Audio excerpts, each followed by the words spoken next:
Iran ইসরায়েলের পাল্টাপাল্টি হামলা, পরিস্থিতি আবারও উত্তপ্ত, অনিশ্চয়তার মুখে মধ্যপ্রাচ্যের যুদ্ধবিরতি।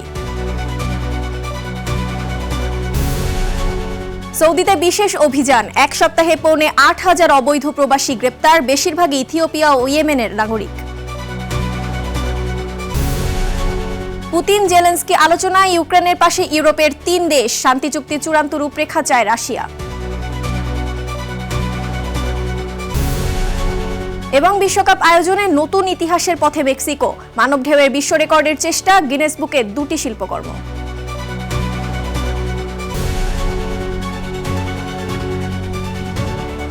বিশ্বজুড়ে ঘটে যাওয়া দিনের গুরুত্বপূর্ণ ঘটনাবলী নিয়ে আরটিভির নিয়মিত আয়োজন সারাদিনের বিশ্বে আপনাদের সঙ্গে আছি আমি ইরামণি মণ্ডল।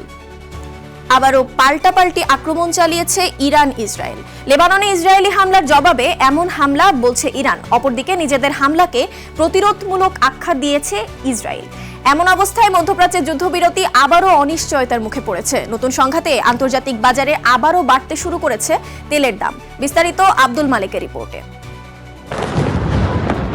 যুদ্ধবিরতি চলমান থাকলেও রোববার ভোর থেকেই লেবানন ও ফিলিস্তিনের গাজায় বেশ কয়েকটি হামলা চালায় ইসরায়েল। এতে গাজা উপত্যকায় কমপক্ষে 13 জন সহ লেবাননেও নিহত হয় বেশ কয়েকজন। এমন হামলার পরই দেশটির এক আইন প্রণেতা ইব্রাহিম রেজাই হুমকি দেন বৈরুতে হামলার কঠোর জবাব দেবে তেহরান। হুমকি দেয় আইআরজিসির মুখপাত্র ইব্রাহিম জুলফাগরিও। এরপরই স্থানীয় সময় রোববার রাত 11:30টার দিকে উত্তর ইসরায়েলে হামলা চালায় Iran. Islamic revolutionary guard corps বলছে, বৈরুতে ইসরায়েলি বাহিনীর হামলার জবাব দিতেই এমন হামলা চালিয়েছে তারা। আইডিএফও স্বীকার করেছে কমপক্ষে 10টি ব্যালিস্টিক ক্ষেপণাস্ত্র ছুড়েছে তেহরান। যদিও আঘাত হানার আগেই বেশ কয়েকটিকে ধ্বংসের দাবি করেছে তেল আবিব। এমনকি ইয়েমেন থেকেও ইসরায়েল বরাবর ক্ষেপণাস্ত্র ছোড়া হয়েছে। পশ্চিম ও মধ্য ইরানে পাল্টা আক্রমণ চালায় ইসরায়েলও। বিশেষ করে রাজধানী তেহরান, তারবিজ, ইস্পাহান সহ বেশ কয়েকটি বড় শহরে বিস্ফোরণের শব্দ শোনা গেছে। হামলা হয়েছে মাশার পেট্রোকেমিক্যাল কমপ্লেক্সেও। পাশাপাশি নতুন হামলা হয়েছে লেবাননের রাজধানী বৈরুতে। তবে কোনো দেশই এখনও হতাহতের খবর প্রকাশ করেনি। এদিকে সৌদি আরবের প্রিন্স সুলতান বিমান ঘাঁটিতে বিস্ফোরণ শোনা গেছে। যদিও ইরান বলছে তারা নতুন করে সৌদিতে কোনো হামলা চালায়নি। নতুন করে হামলা শুরুর পর সোমবার বিশ্ববাজারে ব্যারেল প্রতি তেলের দাম বেড়েছে $3 বেশি। বর্তমানে মার্কিন অপরিশোধিত তেলের দাম ব্যারেল প্রতি $93 ছাড়িয়েছে। অন্যদিকে ব্রেন্ট অপরিশোধিত তেলের দামও $96 পার করেছে। আব্দুল মালেক, আরটিভি। এদিকে ইসরায়েলের দিকে ক্ষেপণাস্ত্র উৎক্ষেপণের ঘোষণার পর রাজপথে নেমে উল্লাস করছে ইরানিরা। তেহরানের আজাদি স্কোয়ারে সমবেত সরকারপন্থী বিক্ষোভকারীরা স্লোগান ও গানের তালে তালে এমন উল্লাস করতে থাকে। মধ্যপ্রাচ্যের যুদ্ধে এপ্রিলের যুদ্ধবিরতি কার্যকর হওয়ার পর এই প্রথম উভয় পক্ষের সরাসরি সংঘাত। ভিডিওতে দেখা যায় মিসাইলের শব্দ শুনে উল্লসিত জনতা স্লোগান দেয়, তেল আবিবকে আঘাত করো, তেল আবিবকে আঘাত করো। সৌদি আরবে এক সপ্তাহে মোট 7,760 জন অবৈধ বাসিন্দাকে গ্রেপ্তার করেছে দেশটির নিরাপত্তা বাহিনী। বিভিন্ন সরকারি সংস্থার সমন্বয়ে এই বিশেষ অভিযান চালানো হয় গত 28 মে থেকে 3 জুন পর্যন্ত। সম্প্রতি এক বিবৃতিতে গ্রেপ্তারের সংখ্যা প্রকাশ করে দেশটির স্বরাষ্ট্র মন্ত্রণালয়। গ্রেপ্তার ব্যক্তিদের মধ্যে 4,060 জন রেসিডেন্সি বা আকামা আইন লঙ্ঘন করেছেন, 2,574 জন সীমান্ত নিরাপত্তা আইন এবং 1,126 জন শ্রম আইন অমান্য করেছে। আটক হওয়াদের মধ্যে বেশিরভাগই ইথিওপিয়া ও ইয়েমেনের নাগরিক। সৌদি আরবের স্বরাষ্ট্র মন্ত্রণালয় এক বার্তায় বলছে, কেউ অবৈধ অনুপ্রবেশে সহায়তা করলে কিংবা আশ্রয় ও পরিবহন সুবিধা দিলে তার 15 বছর পর্যন্ত জেল হতে পারে। এর পাশাপাশি জরিমানা হতে পারে সর্বোচ্চ 10 লাখ সৌদি রিয়াল। ফিলিপাইনে আঘাত হেনেছে 7.8 মাত্রার একটি অত্যন্ত শক্তিশালী ভূমিকম্প। ভূমিকম্পে এখন পর্যন্ত 19 জন নিহত হয়েছেন, যা আরও বাড়তে পারে বলে ধারণা করা হচ্ছে। যুক্তরাষ্ট্রের ভূতাত্ত্বিক জরিপ সংস্থা জানিয়েছে, স্থানীয় সময় সোমবার সকাল 7:40 মিন্দানাও দ্বীপে আঘাত হানে ভূমিকম্পটি। তারা বলছে মাটির 35 কিলোমিটার গভীরে শক্তিশালী এ ভূমিকম্পটি আঘাত হানে। এমন ভূমিকম্পের পরই ইন্দোনেশিয়া, ফিলিপাইন এবং জাপান সরকার সুনামির সতর্কতা জারি করেছে। প্রশান্ত মহাসাগরীয় সুনামি সতর্কতা কেন্দ্র জানিয়েছে, ফিলিপাইন উপকূলে প্রায় 10 ফুট উঁচু জলোচ্ছ্বাস এবং ইন্দোনেশিয়া ও মালয়েশিয়াতে 3 ফুটেরও উঁচু জলোচ্ছ্বাস আঘাত হানতে পারে। রাশিয়া ইউক্রেন যুদ্ধের 4 বছরের বেশি সময় পর সংঘাত বন্ধে নতুন কূটনৈতিক উদ্যোগ সামনে এসেছে।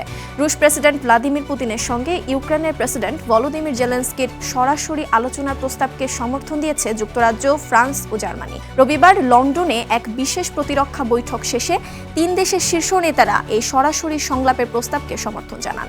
এর আগে বৃহস্পতিবার এক চিঠিতে রুশ প্রেসিডেন্ট ভ্লাদিমির পুতিনের সঙ্গে মুখোমুখি বৈঠকের আনুষ্ঠানিক প্রস্তাব দেন জেলেনস্কি। তবে এই প্রস্তাব নাকচ করে পুতিন।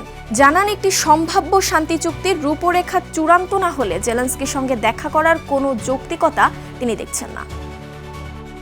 চীন ও উত্তর কোরিয়ার সম্পর্ক ঐতিহাসিক সন্ধিক্ষণে বলে উল্লেখ করেছেন চীনের প্রেসিডেন্ট শি জিনপিং। সোমবার 7 বছর পর উত্তর কোরিয়া সফরে এসে এমন মন্তব্য করেন চীনের প্রেসিডেন্ট। এর আগে পিয়ংইয়ংয়ে বর্ণাঢ্য অভ্যর্থনা পেয়েছেন শি। উত্তর কোরিয়ার নেতা কিম জং উন এবং তার স্ত্রী রো সোলজু তাকে লাল গালিচার সংবর্ধনা দেন। এছাড়া তাকে গার্ড অফ অনার এবং চীন ও উত্তর কোরিয়ার পতাকা হাতে থাকা জনতাও স্বাগত জানান। শি জিনপিং এর এবারের কোরিয়া সফরে বাড়তি নজর বিশ্বমহলে, কেননা চলতি বছরে এটিই তার প্রথম বিদেশ সফর। এদিকে বাংলাদেশ ও ভারতের সীমান্ত ব্যবস্থাপনাকে আরও কার্যকর করার লক্ষ্য নিয়ে নয়াদিল্লিতে শুরু হয়েছে দুই দেশের সীমান্তরক্ষী বাহিনীর মহাপরিচালক পর্যায়ের 4 দিনব্যাপী বৈঠক। রোববার শুরু হওয়া এই বৈঠক চলবে আগামী 11 জুন পর্যন্ত।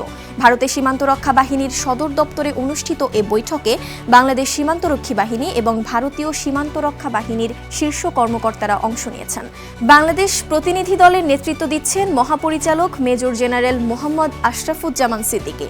ভারতের প্রতিনিধি দলের নেতৃত্বে রয়েছেন বিএসএফ মহাপরিচালক প্রবীণ কুমার। দুই দেশের সীমান্তে উদ্ভূত বিভিন্ন বিষয় নিয়ে এ সম্মেলনে আলোচনা হবে বলে জানিয়েছেন সংশ্লিষ্টরা। এর মধ্যে রয়েছে আন্তঃসীমান্ত অপরাধ প্রতিরোধ, অবৈধ অনুপ্রবেশ রোধ, সীমান্তে নিরাপত্তা জোরদার, সীমান্ত অবকাঠামো উন্নয়ন এবং পারস্পরিক আস্থা বৃদ্ধির পদক্ষেপ। ফুটবল বিশ্বকাপ শুরুর বাকি আর মাত্র কয়েকদিন। এরই মধ্যে বর্ণিল সাজে সেজেছে অন্যতম আয়োজক দেশ মেক্সিকো। অনুষ্ঠিত হয়েছে বিশ্বের অন্যতম বৃহৎ মানব ঢেউ। গিনেস বুকে ঠাঁই করে নিয়েছে দুটি শিল্পকর্ম। এসব আয়োজনে ফুটে উঠেছে ফুটবল, সংস্কৃতি আর পরিবেশ সচেতনতা। বিস্তারিত আব্দুল মালিকের রিপোর্টে।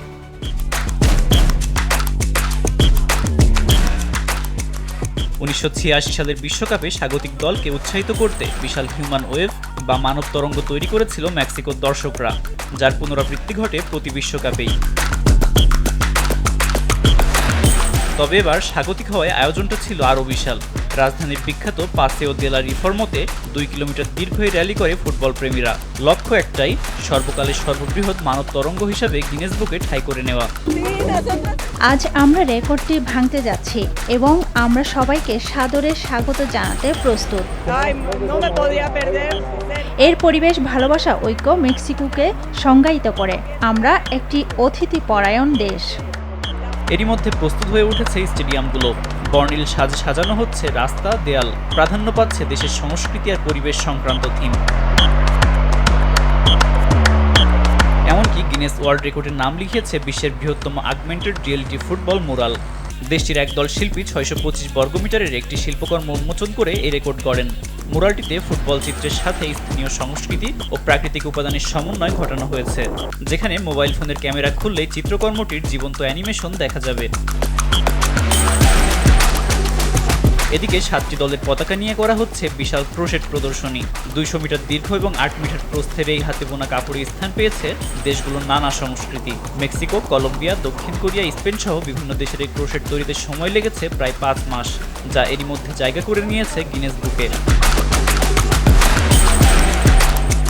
বিশ্বকাপ ঘিরে নিরাপত্তা ব্যবস্থাও নেওয়া হয়েছে বাড়তি প্রস্তুতি। রাজনৈতিক অস্থিরতা থাকলেও দেশি বিদেশি দর্শকদের নিরাপত্তায় সর্বোচ্চ প্রস্তুতির কথা জানিয়েছে দেশটির আইন শৃঙ্খলা রক্ষাকারী বাহিনী। আব্দুল মালেক, RTV।